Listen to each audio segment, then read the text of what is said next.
ஆகா கல்யாணம் சீரியலோட லேட்டஸ்ட் ப்ரோமோவுல அனாமிகாவுக்கும் விஜய்க்கும் கோர்ட்ல விவாகரத்து கொடுக்கறாங்க.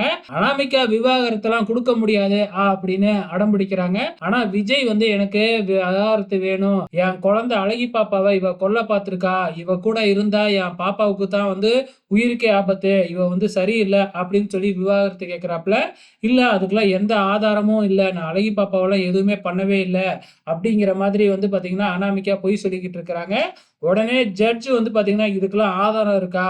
ஆதாரம் இல்லைன்னா நாங்க உங்க மேலேயே நடவடிக்கை எடுப்போம் அப்படின்னு சொல்லி இங்க விஜய் கிட்ட கேட்டுக்கிட்டு இருக்கிறாங்க. அந்த நேரம் பார்த்து நம்ம மகா அதிரடியா என்ட்ரு கொடுத்து என்கிட்ட ஆதாரம் இருக்கு அப்படின்னு சொல்லிட்டு ஒரு பென்டிரைவ் கொடுத்து அதை டிவியில போடுறாங்க. அதுல வந்து அனாமிகா வந்து பாத்தீங்கன்னா அழகி பாப்பாவை ரூம்ல வந்து அந்த ரிமோட் காரை வச்சு லாக் பண்ணுது. வீடியோலாம் அப்படியே இருக்கு.